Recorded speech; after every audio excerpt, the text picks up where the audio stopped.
እግሬን እየበላው ቁርጤን እየበላው ክትፎን እየበላው እኖራለሁ በደንብ ሀብት ካለበት ወጥቶ እንዴት ሆኖ ሊኖር ነው ብሎ ነው የሚያስቡት። እኔ እንደበደንብ ነው የምኖረው። እኔ በህይወቴ ጾም ያወኩት ጴንጤ ሆኜ ነው፣ ያውም አዳር። ጴንጤ ሲጾም ግብዝ አይደለም። ኦብቪየስሊ ጴንጤ ሲጾም ግብዝ አይደለም። እወቁልኝ አይልም፣ መንገድ አያዘጋም፣ አገር ይበጥበጥልኝ አይልም። ክርስቶስን እናምናለን እያሉ የማይጾሙ ሰዎች አሉ። እግዚአብሔር ልቡን አይስጣቸው። በጣም ይገርመኛል። አንዳንድ ሰዎች እንደውም ጌታ ጾሞልናል ስለዚህ እኛ አንጾምም ይላሉ። ሌባ የሚበዛበት የት ነው? ድሃ ሰፈር። ስርቆት የሚበዛው የት ነው? ድሃ ሰፈር። በሽታ የሚበዛው የት ነው? ድሃ ሰፈር። እግዚአብሔር ይባርካቸው። ገፍተው በጌታ እጅ ጣሉኝ። እነሱ ባይገፉኝ ኖሮ አሁን የምሰብከውን ወንጌል አልሰብክም። ሰላም ጤና ይስጥልኝ። እንዴት አላችሁ? እግዚአብሔር ይመስገን። በአዲስ እና በወቅታዊ ቪዲዮ ተመልሻለሁ። እንግዲህ በዚህ ቪዲዮ የምንመለከተው በባህር ዳር የሚገኙት እንግዲህ መነኩሴያን የደፈሩት መነኩሴ ክህነታቸው ተይዟል። የዲኤንኤ ምርመራም እንዲሰጡ ታዟል። ያስ ምንድነው የሚለውን አስቃኛችኋለሁ። እንዲሁም ደግሞ እንግዲህ በፕሮቴስታንቱ ዓለም በጣም ታሪክ የሆነ ነገር ተሰርቷል። ያው ጾም ታውጇል።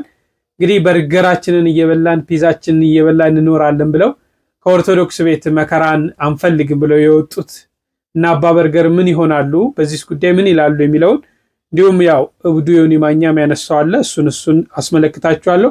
ሌሎች አስተማሪ ነገሮችም በዚህ ላይም ደግሞ ዲያቆን ሄኖክ ኃይሌ የሰጠውን ምላሽ በተለይ ስለ ጾም ያንንም አስመለክታችኋለሁ። እስከ ፍጻሜው አብራችሁን ቆዩ። ትንሽ እየቀዘቀዘ ነው። ላይካችሁን አትንፈጉኝ። ላይክ አድርጉ። ለእናንተ ምንም አይደለም፣ ለኔ እጅግ ስለሚጠቅመኝ ላይክ አድርጉ። ሼር እንድታደርጉት በፍቅር ጠይቃለሁ።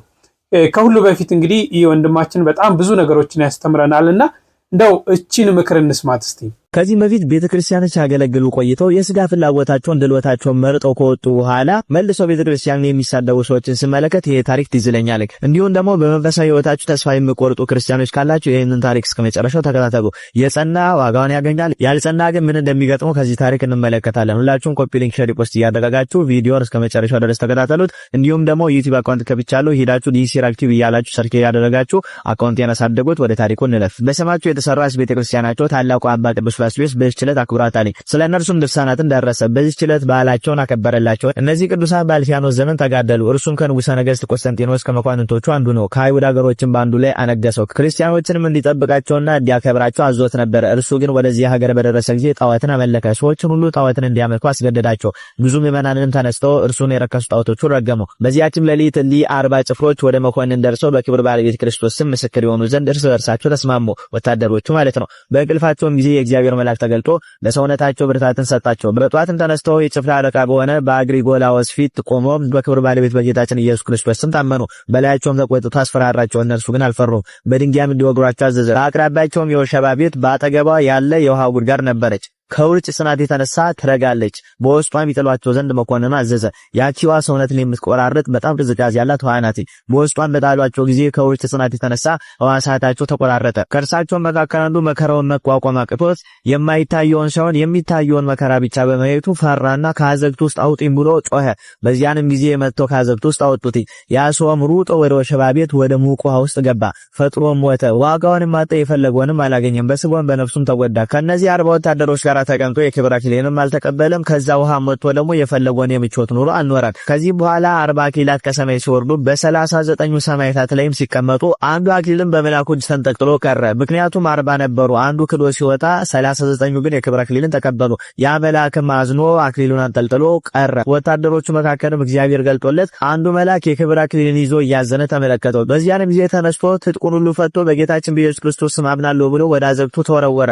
በመላኩም እጅ ተንጠልጥሎ የቀረውን አክሊል ወሰደ። እኒህም ጎልማሶች ሰማዕታት በዚያች አዘግት በነበሩበት ጊዜ እናቶቻቸው ያጽናኗቸውና ያስታግሷቸው ነበር። እነርሱም ብዙ ጊዜ ቆዩ እንጂ ቶሎ አልሞቱም። ታዲያኑም ፈጥኖ እንዲሞቱ ጭኖቻቸውን ሊሰብሩ ፈለጉ። እግዚአብሔር ወዲያውኑ ነፍሳቸውን ወሰደ። ጭኖቻቸውንም መስበር አልተቻላቸውም። ከዚያም በኋላ በእሳት ስጋቸውን እንዲያቃጥሉ በተሽከርካሪም ጭነው ወስደው ወደ ባህር እንዲጥሏቸው መኮንኑ ወታደሮቹን አዘዘ። ሲጭኗቸውም ያልሞተ ሕፃን አገኙና ተውት። እናቱም ከሰረገላ ውስጥ ልትጥለው ተሸክማ ሮጠች። ወታደሮቹም ስላልሞተ ከለከሏት። ወዲያውኑ በጫንቋ ላይ ሞቶ ከቅዱሳኑ ጋር እንዲሆን ወደ ተሽከርካሪ ጣለችው። ወደ ስብጥያ ከተማቸው ወስደው በእሳት አቃጠሏቸው፣ ወደ ባሕርም ጣሏቸው። ከዚህም በኋላ በሶስተኛው ቀን ለስብስጥያው ሀገር ኤጲስቆጶስ ተገለጡለት፣ እንዲህም አሉት፣ ወደ ገሌ ወንዝ ሂድ፣ ስጋችንን ታገኛለህ፣ ተሸክመህ አምጣው። ኤጲስቆጶሱም ከካህናት ጋር በሌሊት ተነስተው ወደ ወንዙ ሄዱ። የቅዱሳንንም ስጋቸውን በአንድ ቦታ ተሰብስበው እንደ ከዋክብት እያበራ አገኙት። ከእርሳቸውም አንድ እንኳ አልጎደለም። በክብር ተሸክመው ወስደው በመልካም ቦታ በክብር አኖራቸው። ዜናቸውን በአራቱ ማዕዘን ተሰማ። መታሰቢያቸውንም አደረጉ። በዓለም ሁሉ ቤተክርስቲያን ታነጸላቸው። ከስጋቸውም ታላላቅ ድንቆች ተአምራቶች ተገለጡ። ስለዚህ ከነዚህ ቅዱሳን የምንማረው በሃይማኖታችንና በመንፈሳዊ ስራዎቻችን መከራ ቢመጣብንም ተስፋ መቁረጥ እንደሌለብን እንማራለን። ከነሱ መካከል መከራውን ፈርቶ ተስፋ ቆርጦ የወጣው ከስጋውን ከነፍሱም እንዳልሆነ ተመልክተናልና ሁላችንም በያዝነው ሃይማኖታዊ ስራ ጸንተን የክብረ አክሊልን እንድንቀበል የአምላካችን በጎ ፍቃድ ይሁንልን። ኮፒ ሊንክ፣ ሼር፣ ፖስት እያደረጋችሁ ቪዲዮ ለሌሎች አዳርሱት። እሺ፣ ለወንድማችን እግዚአብሔር አምላክ ቃለ ሕይወትን ያሰማልን። እንዲህ አይነት ተተኪ መምህራኖችን ተተኪ ዲያቆናትን እግዚአብሔር ስለሰጠን ክብር ለሱ ይገባል። ቃለ ሕይወትን ያሰማልን። እንግዲህ ከኢትዮጵያ ኦርቶዶክስ ተዋሕዶ ቤተክርስቲያን ውስጥ ጉስቁልናን አንፈልግም። መቼም ክርስትና የፈተና ሕይወት ነው። ይህን መኑ በኢትዮጵያ ኦርቶዶክስ ተዋሕዶ ቤተክርስቲያን ውስጥ ስትኖሩ በደስታ መኖር የለም። በደስታ በዛ በሰማይ ነው። ዘላለማዊ ሕይወት ስናገኝ ነው በደስታ የምንኖረው። በዚህ ምድር እንፈተናለን። ልክ ወርቅ በእሳት ተፈትኖ እንደሚያልፈው እኛም ክርስቲያኖች ተፈትነን በእሳት ውስጥ እናልፋለን። ለዘላለም ስናበራ ለዘላለም በደስታ እንኖራለን ማለት ነው እና ፈተና አይፈልጉም፣ መራብ አይፈልጉም፣ መጠባት አይፈልጉም፣ መስገድ አይፈልጉም፣ መጸለይ አይፈልጉም። ለዚህ እያሉ ከኦርቶዶክስ ቤት ይሸሻሉ። አሁን ደግሞ እንግዲህ ፕሮቴስታንቱ ዓለም በጣም የሚገርም ነገር አምጥቷል። ለ30 ቀን ጾምን አውጇል። ያንን አስቀኛቸዋለሁ። ከዛ በፊት ግን እኚህ ሰውዬ እስቲ ተመልከቷቸው። እግዚአብሔር የባርካቸው። ገፍተው በጌታ እጅ ጣሉኝ። እነሱ ባይገፉኝ ኖሮ አሁን የምሰብከውን ወንጌል አልሰብክም። በነፃነት እንደዚህ መስበክ አልችልም። አሁን እኮ ተፈትቼ በጣም ነው የምሰብከው። እዛ ውስጥ በሆነ አሁን መዳን በሌላ በማንም የለም ብዬ ሰብካለሁ እንዴ? አይቻልም። ይህንን መስበክ የምትችለው ወጥተህ ነው። ኦርቶዶክስ ቤተክርስቲያን አሁን መዳን በክርስቶስ እንደሆነ አታምንም? አሁን እየጀመሩ ነው፣ መስበክ ጀምረዋል። መዳን በጸጋ በእምነት ነው ማለት ጀምረዋል። አሁን ከዚህ ይሄ ቲክቶክ ከመጣ ወዲህ አሁን ስብከቶች ተሻሽለው ልክ እኛ ወተን የምንሰብከውን ስብከት መስበክ ጀምረዋል። ሲያዩት ህዝቡ እየወጣ ነው። ይሄ ነገር ወጥቶ እኛ ካቴድራሎችን ብቻ ይዘን ልንቀር ነው። የሚቆርብም ነገር ሊጠፋ እኮ ነው። የሚቆርብ ሰው ነገር ላይኖር ነው። ፍትፍትም እኮ ሊጠፋ ነው። ደሞዝ የሚከፍልም እኮ ሊጠፋ ነው ወደፊት ሰው ሁሉ ወጥቶ ከሄደ። ስለዚህ መስበክ አለብን ብለው አሁን እየሰበኩ ነው። እኛ ምንፈልገው ይሄን ነው። በአጭር ቋንቋ እኛ ምንፈልገው ወንጌል እዚያ ውስጥ እንዲሰበክ ነው። ቀደም ግን የዛሬ 7 ዓመት ግን እንደዚህ አልነበረም። የዛሬ 7 ዓመት የዛሬ 6 ዓመት ኧረ መዳን በጸጋ ነው የሚፈራ ስብከት በጸጋ መዳን በእምነት ብቻ ኢየሱስ ጌታ ነው አይቻልም ነበር። አሁን ግን ጀምረው ግን ሌላም ይቀላቅላሉ። ግን ይሉና ሌላ ያስገቡበታል። ሌላ ካላስገቡ እዚያ የተቀመጠው ህዝብ ለምን እሷን ማንቀላቀልክም ብሎ ጠያቂ አለ። ታች እኮ ነጫጭ ልብስ ለብሶ የምትናገረውን ቃል ይጠብቃል እኮ። ኢየሱስ ክርስቶስ እኮ ጌታ ነው ብለህ ከተናገርክ በኋላ ስለ እናቱም ካልተናገርህ ተነስቶ ነው የሚይዝህ። ከማን ወገን ነህ ወዳጄ ነው የሚልህ። ታች ያለው ይጠይቃል። ስለዚህ ስለምትጠየቅ ግዴታ ትቀላቀላለህ። መቀላቀል ግዴታ ነው። እኛ ግን አንቀላቀልም። የእግዚአብሔርን ቃል ከሌላ ጋር አንቀላቀልም። የተገለጠውን ክርስቶስን ብቻውን እንሰብካለን። በጣም የሚገርም እኮ ነው። የትኛዋ ቤተክርስቲያን ናት እስቲ እርሶን ገፍታ ያስወጣችሁ? በሕጓና በስርዓቱ አልሄድም ብለው ተገፍተው ወጡ እንጂ ራሶትን በራሶት ገፍተው ወጡ እንጂ ቤተክርስቲያን ገፍታ አልወጣችም። በነፃነት መስበክ ጀምረናል። ማን ነው በነፃነት እንዳይሰብኩ ያደረገውት? በራሶት አይሰበክም እኮ። ኢትዮጵያ ኦርቶዶክስ ተዋሕዶ ቤተክርስቲያን አንድ ሰው ደስ እንዳለው እንደፈለገው አይሰብክም። ሰምታችሁታል። በነፃነት መስበክ አንቻልንም ነበረ ነው ያሉት። አዎ በነፃነት አይሰበክም። ቤተክርስቲያን ውስጥ መጽሐፍ ቅዱስ አለ፣ የአባቶች ትምህርት አለ፣ የቀኖና መጻሕፍት አለ፣ የዶግማ መጻሕፍት አለ፣ የሥርዓት መጻሕፍት አለ። ከዚህ ስርዓት መውጣት አይቻልም። አትበረዝማ ቤተክርስቲያን ነው። አይጨመርባትማ ቤተክርስቲያን ነው። አይቀነስባትማ ቤተክርስቲያን ነው። በዛ ተብሎ የሚቀነስ የለም፣ አነሰ ተብሎ የሚጨመር የለም። ስለዚህ ያቺን ዶግማ ያንን ቀኖናውን ያንን ስርዓት ለመስበክ ይከብዳቸዋል። ፕሮቴስታንቱስ ቤት እርሶ እንደፈለጉ ይሰብካሉ፣ ፓስተር ገሌ እንደፈለገ ይሰብካል። ፓስተር ገሌ በራሳቸው አረዳድ ማለት ነው። ስለዚህ በራስ አረዳድ ደግሞ ቤተክርስቲያን ውስጥ አይሰበክም። አዎ አይሰበክም። ይሄን ነፃነት ብለውት ከሆነ አይሰበክም። መማር ይጠይቃል፣ ማወቅ ይጠይቃል፣ የእግዚአብሔርን ፍቃድ ይጠይቃል። ይሄ ነው። የቱ ህዝብ ነው አሁን ህዝቡ እየወጣባቸዋል? የቱ ህዝብ ነው የሚወጣው? ይሄድ ለራሱ ነፍስ ካልተጨነቀ ቤተክርስቲያን ህዝብ ይወጣብኛል ብላ የምትጨምረው የለም የምትቀንሰው የለም። ትናንት የነበረች ዛሬ ያለች ወደፊት እስከ ዓለም ፍጻሜ የምትኖር ቤተክርስቲያን ተመሳሳይ ነው። ሐዋርያቱም ዘመን ሲሰበክ የነበረው ክርስትና ወደዚህ መጣችሁ በሐዋርያና አበውም ሲሰበክ የነበረው ክርስትና ዛሬም የሚሰበከው ክርስትና ትናንትም የሚሰበከው ክርስትና ነገም የሚሰበከው ክርስትና ያው ዛሬ እየመጡ ነው። ስላልገባችሁት እኮ ነው እየመጣን የሚመስላችሁ። በግልጽ መረዳት ስለሌላችሁ አሁን ሰዎች ሲያስረዷችሁ መምህራኖቹ ሲያስረዷችሁ እየመጡ ነው ማለት ጀምራችሁ። በጣም ነው የሚገርም። እንግዲህ እኚህ ሰው ናቸው እኔ በርገሬን እየበላው እኖራለሁ የሚለው አሳያችኋለሁ። ከዛ በፊት ግን እስቲ አንድ ነገር ልጨምርላችሁ። ከዚህ በኋላ እኛ ከፍ ከፍ የምናደርገው ገዳም የለም። ከዚህ በኋላ ከፍ ከፍ የምናደርገው የትኛው ስፍራ የለም። ጽድቃችን እሱ ሞር ተገኝቷል። እኛ አሁን እግዚአብሔር አብ ያለበሰን የክብር ልብስ ኢየሱስ ነው። ሃይማኖት ያለበሰንን የክብር ልብስ ትተን እግዚአብሔር ያለበሰንን የክብር ልብስ ለብሰናል። የክብር ልብሳችን ነው ኢየሱስ። ይሄ ሌባ ያለውን ሰምታችኋል። ወደ ሐሳባችን እንገባለን። ከዛ በፊት እንደተለመደው አካውንቱን ፎሎ፣ ቪዲዮውን ደግሞ እጅግ አብዝታችሁ ሼር አድርጉት። በእግዚአብሔር ስም እጠይቃችኋለሁኝ። አካውንቴ ዋርኒንግ ላይ ነው። ምክንያቱም በቴዲ አፍሮ ጴንጤ ሆነ ብለው በሰሩበት ቪዲዮ ላይ እሱን ሪፖርት አድርገውታው ሊጠፋ ሰስፔንሰር ላይ ነው ያለው። ወይ ደልተው ወይ ይቅርታ ጠይቅ እያለኝ ነው። ስለዚህ እናንተ የሚጠበቅባችሁን አድርጉ። በእግዚአብሔር ስም ጠይቃችኋለሁኝ። አካውንቱን እየገባችሁ ኮፒ ሊንክ አድርጉት፣ ከቪዲዮ ውጪ አካውንቱን ማለት ነው። ይሄ ወንበዴ ያለውን ሰምታችኋል። እንግዲህ እኛ ደግሞ መጽሐፍ ቅዱሳዊ መልስ ነው የምንሰጠው። ቅዱስ ጳውሎስ እንደዚህ አይነቱን ወንበዴዎች ምን እንደሚላቸው እናያለን። ከዛ በፊት ግን ከዚህ በፊት ይሄ ሰውዬ ምን ሲል እንደነበረና ምን አይነት ስብዕና እንዳለው ለምን ከቤተ ክርስቲያን አፈንግጦ እንደወጣ አንድ ቪዲዮ ተመልክተን እንመለሳለን ማለት ነው። ሀብት ካለ በደንብ ኦሪጂናል ኖሮ በርገሬን እየበላው ቁርጤን እየበላው ክትፎን እየበላው እኖራለሁ በደንብ። ሸክማቸው ከበደ ወደ እኔ ኑ እኔ አሳርፋችኋለሁ አለና አሳረፈኛ።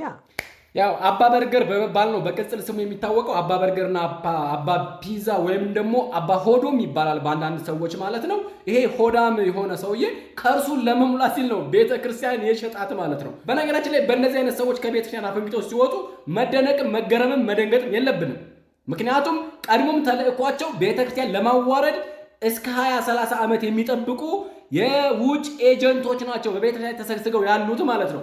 ከዚህ በፊት እነ ካሊድ ክብሮም እስልምናን ተቀብያለሁ ብለው ወጥተው በነገረ ስላሴ ላይ ጥያቄ አንስተው ሲሳደቡ እንደነበረው አይነት ገዳማት ላይ እየገቡ ህይወታቸውን ሰጥተው ለጥልቁ ለጨለመው ማህበረሰብ በተልእኮ የሚሰሩ ኤጀንቶች፣ ደብል ኤጀንቶች ናቸው እነኚህ ሰዎች። እነኚህን ደግሞ ቅዱስ ጳውሎስ እንዴት እንደሚገልጻቸው እስኪ እንመልከት። መጽሐፍ ቅዱስ ስለ እነኚህ ሰዎች እንዴት እንደጻፈ ቅዱስ ጳውሎስ አስቀድሞ ማለት ነው። አንደኛ ቆሮንቶስ ምዕራፍ 11 ቁጥር 13 እስከ 15 ያለውን ቀጥታ ላንብብላችሁ ቃል በቃል ማለት ነው። ተከታተሉኝ አብራችሁ። እንደዚህ ቁጥር 13 ላይ እንደነዚህ ያሉ ሰዎች የክርስቶስ ሐዋርያት እንዲመስሉ ራሳቸውን እየለወጡ ውሸተኞች ሐዋርያትና ተንኮለኞች ሰራተኞች ናቸውና ይላል። ይህም ድንቅ አይደለም፣ ሰይጣን ራሱ የብርሃን መልአክ እንዲመስል ራሱን ይለውጣልና። እንግዲህ አገልጋዮቹ ደግሞ የጽድቅን አገልጋይ እንዲመስሉ ራሳቸውን ቢለውጡ ታላቅ ነገር አይደለም፣ ፍጻሜያቸው እንደ ስራቸው ይሆናል ይላል። እነኚህ ሰዎች የብርሃን መልአክ አባታቸው ዲያብሎስ እንኳን የብርሃን መልአክ መስሎ ቅዱስ ሚካኤል ነኝ ብሎ አፎሚያ እንዴት እንዳሳሳተ እኛ ኦርቶዶክሳውያን የምናውቀው ታሪክ ነው። አዳምና ሔዋን እንዴት እንዳሳሳተ የምናውቀው ታሪክ ነው።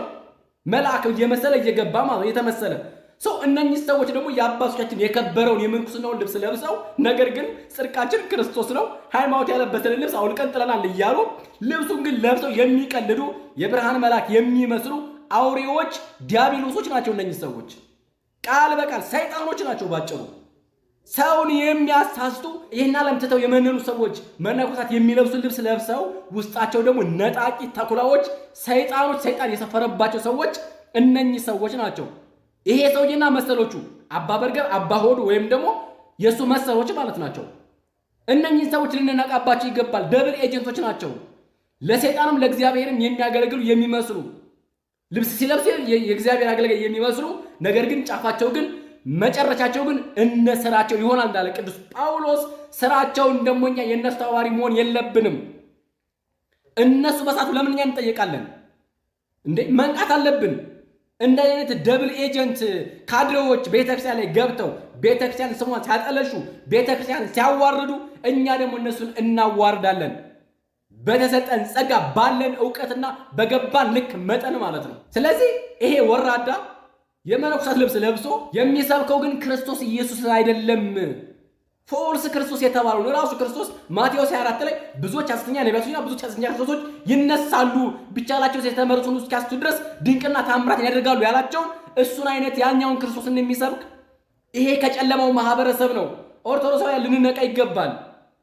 ትውልዱን እየወሰዱት ነው ያለው። የሚወስዱት ግን ወደ ጨለማው ማህበረሰብ ገንዘብ ፈሰስ ለሚያደርግላቸው የኢትዮጵያን ቤተክርስቲያን ለማዋረድ የምዕራባውያንን ሴራ የጭልቁን የጨለማውን ማህበረሰብ የነዛ ኤጀንቶች ናቸው። አንድም ፕሮቴስታንት በንጽህና የሚሰብክ የለም። ከሰበከም ደግሞ ያ ሰው አልገባው የተመለመለበት ዓላማ ማለት ነው። ስራቸው ይሄና ይሄ ብቻ ነው። ሰውን ከጽድቅ መንገድ ማስወጣት መብል። ይሄ ሆዳ አምላኩ እኮ ናቸው እነኚህ እኮ ቅዱስ ጳውሎስ እንደጠራቸው ማለት ነው። ነውራቸው በክብራቸው ነው። የነሱ አምላካቸው ሆዳቸው ነው።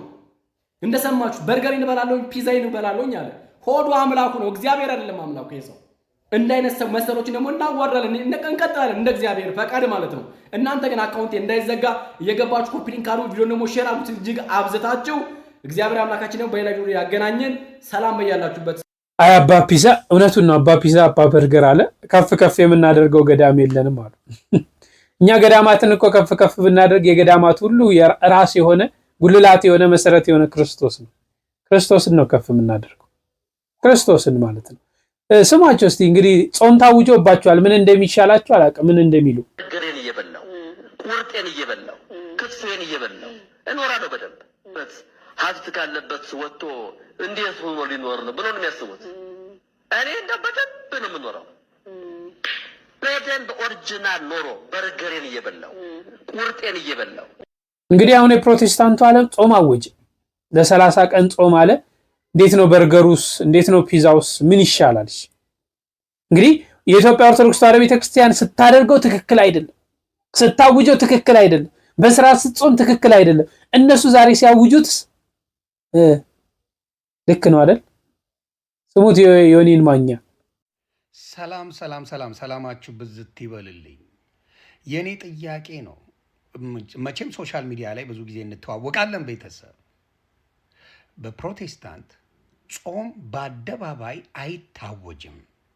በጌታና በአንተ መካከል በአንቺ መካከል ያለውን ነገር አዋጅ አታውጅም ብለው ሽንጣቸውን ይዘው ሲከራከሩን የነበሩ ወንጌላውያን፣ ሐዋርያት፣ ነቢያት፣ ዘንጥ በክርስቶሶች በአደባባይ ሙሉ ወንጌል ቤተክርስቲያን ለአንድ ወር ጾምና ጸሎት አወጀች የሚባለውን ሲሰማ ወይም ሲሰሙ እውነት ሐሳቡን ይቀበሉታል ወይስ ሙሉ ወንጌል አታቅም፣ ሙሉ ወንጌል የሚያስተምሩ አገልጋዮች ዋጋ የላቸውም፣ እኛ መጽሐፉ በሚለው ነው የምንሄደው ትላላችሁ?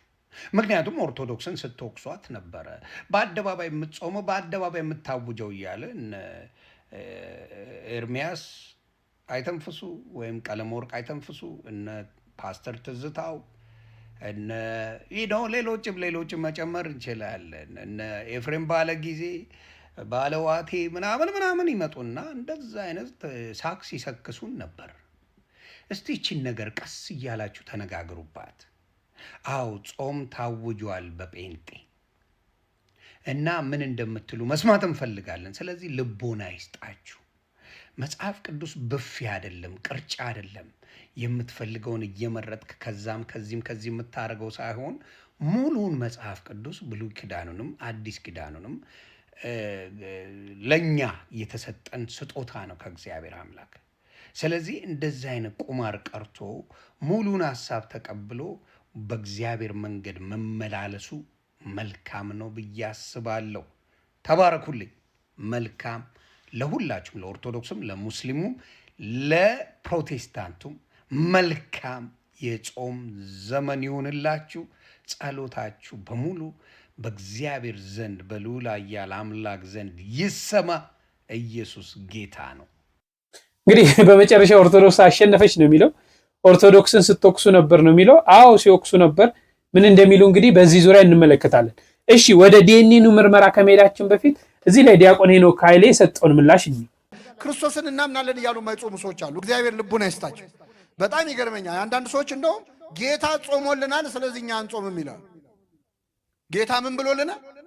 ጾሞልናል። አይ በጣም ጥሩ። ጌታ ጾሞልናል ብለው የማይጾሙ ከሆነ ጌታ እዚህ ምድር ላይ ያለ ምግብ በልቷል አልበላም? መልሱልኝ። በልቷል አልበላም? ስለዚህ ጌታ በልቶልናል አንበላም ለምን አይሉ? ጌታ እንቅልፍ ተኝቷል አልተኛም? ተኝቷል አይደል? እዚያ ጀልባ ውስጥ ተኝቶ አልነበረ? ተኝቷል። ስለዚህ ጌታ ተኝቶልናል ብለው ለምን አይተውት? ምግቧን ብቻ ነው እንደ መርጠው ጌታ በልቶልኛል ጾሞልኛል። ክርስቶስ ግን የጾመው ጾሙ ሲል ነው። የኛ ቤተ ክርስቲያን ክርስቶስን ስሙን እየጠራች በመጮህ ብቻ አይደለም፣ በሁሉ ነገር ነው የምትከተለው። ስሙን ትጠራለች። ስሙን በመጥራት የሚያክላት የለም። የሚቆጥር ማሽን እዚህ ቢገጠም ከሌሊት ከተፈሲ ማርያም አንስቶ ቅዳሴ ተቀድሶ እስኪወጣ የክርስቶስ ስም ስንቴ እንደሚጠራ ቢቆጠር እኛን የሚበልጠን የለም። ትጠራዋለች ክርስቶስ ስሙን። ታቦቷ ላይ ጽፋ ትሰግድለታለች። ይሄ ብቻ ግን አልበቃትም። በእግርም በግብርም ነው የምትከተለው ክርስቶስን። ክርስቶስ ጾሟል፣ ትጾማለች። ጸልየዋል፣ ትጸልያለች። በረሃ ላይ ወጥቶ ብቻውን ሲጸልይ ነበረ። በረሃ ላይ ያሉ መናኞች አሏት ቤተ ክርስቲያን። ቤት ንብረት አልነበረውም፣ መነኮሳት አሏት ክርስቶስን የሚመስሉ። ክርስቶስ እኮ ሁሉ አራያ ነው። ለባለ ትዳሮቹ ቤተ ክርስቲያንን እንደ ሙሽሪት እሱ እንደ ሙሽራ ሆኖ አሳይቷቸዋል። ስለዚህ ልጆቿን ትድራለች እንደ ክርስቶስና እንደ ቤተ ክርስቲያን አድርጋ። ለመናኞች ደግሞ መናኝ ነበር። ዘበነቢያት ነቢይ፣ በነቢያት ዘንድ ነቢይ፣ በሐዋርያት ዘንድ ሐዋርያ፣ በሰማዕታት ዘንድ አክሊል፣ መምህር፣ የማህበር አለቃ እሱ ነው ኢየሱስ ክርስቶስ ይላል አባ ጊዮርጊስ። ለሁላችን አስተማሪ ነው። ተከትለነው እንማራለን። ጾመ ብለን እንጾማለን። ቤተ ክርስቲያን ክርስቶስ ወደቀ ተነሳ ብላ ብቻ አትሰብክም። ልጆቿን ይዛ እየወደቀች እየተነሳች እየሰገደች ነው። ትንሣኤው ላይ ደግሞ አብራ ትፈስጋለች። ፍስጉ ላይ ብቻ ክርስቶስ ትዝ የሚል ከሆነ አንተ ክርስቶስን አላወቅም። እንጾማለን። ለምንድን ነው የምንጾመው? ክርስቶስ ስንጾም ደስ ይለዋል፣ ግን ለምን እንደምንጾም ደግሞ ማወቅ ይፈልጋል። የምንጾምበት ምክንያት ወሳኝ ነው። ራሱ ነገረን። ስለ ጽድቅ የሚጾሙ ብፁዓን ናቸው። በሚገባ እንግዲህ ሰጥቷል። ለወንድማችን ቃለ ሕይወትን ያሰማልን። በደንብ እንደሰማችሁት ተስፋ አደርጋለሁ። እንግዲህ ግልጽ እቺ ናት የኛ ቤተክርስቲያን፣ ሁልጊዜ እንደዚህ ናት። እሺ እንግዲህ እኚህ የምትመለከቷቸው ካህን መነኩሴ ናቸው። መላከ ብርሃን ቆሞስ አባ ክፍለ ማርያም አለማየሁ ይባላሉ። በባህር ዳር የሚገኙ መነኩሴ ናቸው። ታስታውሳላችሁ። እቺን መነኩሴ እናትም ደፍረው ልጅ እንደተወለደና የተለያዩ ክርክሮች እየተደረጉ ፍርድ ቤት ሁሉ ወደ ባህር ዳር ተቀይሮ ፍርድ ቤት ውሳኔ ሰጥቷል። አገረ ስብከቱም እንግዲህ ከክህነታቸው አግዷቸዋል። ይህን የምትመለከቱት ደብዳቤ ጊዜያዊ የክህነት እግድን ይመለከታል ብለው እንግዲህ በአገረ ስብከቱ ስራ አስኪያጅ ነው የወጣው። ካቢኔው ተወያይቶ እንግዲህ ይህንን ውሳኔ ያሳለፈው ያለው ነገር እስኪጣራ የዲኤንኤን መመሪያው ታውቆ እስኪታወቅ ድረስ ክህነታቸውም ተይዟል። እንግዲህ የፍርድ ቤት ውስጥ ምንድን ነው ያለው? ጤና ይስጥልኝ፣ እንዴት ናችሁ? ዛሬ የቀጠሮ ነበረ ፍርድ ቤት የካቲት 13 በቀደምት ቪዲዮዎች እንዳልኳችሁ የካቲት 13 ቀጠሮ ነበረን። ቀጠሯችን የቆሞስ አባ ክፍለ ማርያም ወይም የአቶ ክፍለ ማርያም አለማየሁ መቃወሚያውን በሙሉ ፍርድ ቤት ውድቅ አድርጎታል እና ለዲኤንኤ ምርመራ እንዲታዘዝልን በቀጥታ ለየካቲት 24 ተቀጥሯል። የካቲት 24 የት ነው ዲኤንኤ የሚመረመረው፣ በምን ሁኔታ የሚለውን እናውቃለን ማለት ነው። አብራችሁን ለቆማችሁ፣ ለእውነት ለታገላችሁ እናመሰግናለን። ይሄ ለኛ አንድ ድል ነው። ፍርድ ቤት ያላቸው ምንድነው? አምነው ልጆችን የሚያሳድጉ ከሆነ ቅድሚያ ይሰጠውታል፣ እድል ይሰጣል። አይ የለም ልጅ አይደለችም በሚለው አቋሞት ከጸኑ ግን የዲኤንኤ ምርመራ ይታዘዝልዎታል ተብለው ተለያይተዋል። በእውነት ቪዲዮዎች እየጠፉብኝ ነው። ኮፒ ሊንክ አድርጉልኝ፣ ሼር አድርጉልኝ፣ ላይክ አድርጉልኝ፣ ፎሎ አድርጉኝ። የምንቀጥላቸው ታሪኮች አሉ። አመሰግናለሁ። በ3 ዓመት ይሁን ዛሬ በጣም ደስ ብሎኛልና በጣም ነው ደስ ያለኝ። አመሰግናለሁ። በ3 ዓመት ውስጥ እውነት እንግዲህ እንደተከታተላችሁት ነው ባይዘዌ እውነታው መውጣት አለበት ከሚሉት ወገን ነኝ። እኛ አባትም እንግዲህ እውነታ ካላቸው ዲኤንኤን እውነታቸውን ያወጣል፣ በውሸትም መከሰስ የለባቸውም። እኛ እናትም ደግሞ እውነታ ካላቸው ዲኤንኤ ናቸው ያወጣላቸዋል። ለምን ብቻቸውን ይሰቃያሉ? ቤተክርስቲያን በእንደዚህ መደበቂያም አይደለችምና እውነታው ማውጣት አለበት ብዬ አስባለሁ። እዚህ ደረጃ ደርሷል። እንግዲህ እግዚአብሔር አምላክ በመጨረሻ ፍርድ ይስጥ። በዚህ መካከል እንግዲህ ፍርዱን ለመቀየር የዲኤንኤን ምርመራውን ለማሳሳት በመካከል የምትሄዱ ሰዎችም ካላችሁ ከድርጊታችሁ ተቆጠቡ። በእውነት ያንዳንዳችሁ ልጆችም ቤተሰብ ሊኖራችሁ ነገም ልታፈሩ ትችላላችሁና ከባድ ማዕትን ራሳችን ላይ አናስቀምጥ። ሁልጊዜ ለእውነታ አንቁም ለማለት ፈልጋለሁ።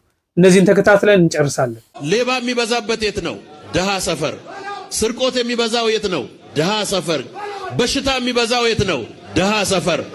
እንደ ድህነት ሰላም የሚነሳ ነገር የለም።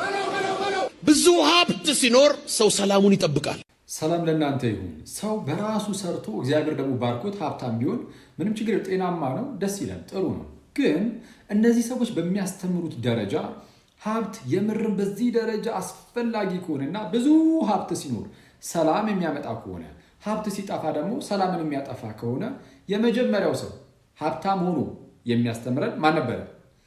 ራሱ መምህራችን ጌታ ኢየሱስ። ታዲያ ግን በወንጌል ላይ እንደምንመለከተው ይህ ነገር ለጌታ በጣም በተቃራኒ ነው የምናየው። ምን ማለት ነው? በማቴዎስ ወንጌል ምዕራፍ 8 ቁጥር 20 ላይ አንድ የምናስተውለው ወይም የምናየው ታሪክ አለ። አንድ ጻፊ ወደ ጌታ ይቀርብና እንደው መምህሩ አንተ ወደምትሄድበት ሁሉ ልከተልህ እወዳለሁ ይለዋል። ጌታ ኢየሱስ ግን መለስ አድርጎ እንዲህ አለው፣ ለቀበሮች ጉድጓድ አላቸው፣ ለሰማይም ወፎች መሳፈሪያ አላቸው፣ ለሰው ልጅ ግን ራሱን የሚያስጠጋበት እንኳ የለውም ይላል። ለሰው ልጅ ግን ራሱን የሚያስጠጋበት የለውም። የሁሉ ገዢ የሁሉ ባለቤት ጌታ ኢየሱስ በስጋ ተገልጦ በምድር ላይ ሲመላለስ መኖሪያ ቤት እንኳን የለውም። ስለዚህም በመጽሐፍ ቅዱሳችን ላይ ሀብታሙን ድሃውን ምናምን የሚባል ነገር የለም። እግዚአብሔር ከባረከና አስቀድሜ እንዳልኩ ይስተያየው። ግን ድሃ ብትሆንም ግን ድሃ ብንሆንም ሰላማችን የሚወሰድ ግን አይሆንም። ለምን? እኛ ሰላምን የምንጠብቀው ገና ከጅምሩ ከምድራዊ ሀብት አይደለም። ሰላምን የምንጠብቀው ሰላሜን እሰጣችኋለሁ ካለው ከጌታችን ኢየሱስ ነው። ስለዚህማ በድህነት ውስጥም በሀብት ውስጥም በመብላት በመጥገብ ውስጥም በመራብ ውስጥም ሆነን ሁልጊዜም ቢሆን ሰላማችን ክርስቶስ ነውና የሚለዋወጥ ሊሆን አይገባውም ማለት ነው። የሰላም ምንጭ ብዙ ሀብት አይደለም። የሰላም ምንጭ ራሱ ባለቤቱ ጌታ ኢየሱስ ነው። የሰላም ጌታ ክርስቶስ ኢየሱስ ነው። ይልቁንም ግን ለሀብት ላይ በጣም እንደዚህ ኦብሰስድ ስንሆን ልባችን ሙሉ በሙሉ ምድራዊ ይሆናል። ልክ ጌታ ኢየሱስ እንደተናገሩ ነው በወንጌል ላይ መዝገባችሁ ባለበት በዚያ ልባችሁ ደግሞ ይኖራል ይላል። መዝገባችሁ ባለበት በዚያ ልክ እንዴት መሰላችሁ? ለምሳሌ የሆነ ወርቅ ነገር ጉድጓድ ውስጥ ሄዳችሁ ብትደብቁ፣ የሆነ ቦታ ብትደብቁ ወርቅ ከዛ በኋላ ሀሳባችሁ ሁሉ እዛ ወርቋ ጋር ነው፣ እዛች ቦታ ላይ ነው የሚሆነው። የሆነ ሰው አግኝቶት እንዳይወስደው ማለት ነው። ልክ እንደዚህ ሁሉ የምትሰሩት የሆነ ኦብሴሽን የሆነ ኦብሰስድ የምትሆኑት ኦብሰስድ ሆናችሁ በጣም አተኩራችሁ ልባችሁ ሁሉ እዚህ ምድራዊ ሀብቱ ላይ ቤቱ ላይ ምናምን ሲሆን በቃ ልባችሁ ሙሉ በሙሉ እዚሁ ምድር ላይ ይሆናል። ልባችሁ ወደ ላይ አይወጣም፣ ወደ ጌታ ኢየሱስ አይሄድም። ስሜታዊ ልትሆን ትችላለህ፣ ጌታ ምናምን ትችላለህ፣ ግን ልብህ ግን እስቲል የሆነ ማቴሪያሊስቲክ ሆኖ ይሄ ለማቴሪያሉ ነገር የተገዛ ትሆናለህ እና ይሄ ከክርስትና ፍጹም የራቀ ነው። ሰላማችን በክርስቶስ ነው። ሀብታም ብንሆንም ድሃ ብንሆንም ብንጠግብም ብንራብም ጌታችን ግን ሰላማችን ነው። ይቆይ። ሰው በቀላሉ ካጣቸው የማያገኛቸው 3 ነገሮች አሉ። አንደኛው ደጋግሜ ተናግሬዋለሁ፣ ቤተ ክርስቲያን መሄድ ሰው ሳምንት ከቀረዘ በኋላ መመለስ አይችልም። ሁለተኛስ ከስጋው ደግሞ ራቅ ብሎ ከቆየ ሰው በቀላሉ አይመለስም። ሶስተኛስ የሌሊት ጸሎት ሰው ካቋረጠ በቀላሉ ያገኘውም ትጋት ሀብት ናት፣ ትነሳለች፣ ትጠፋለች እንደ መብራት።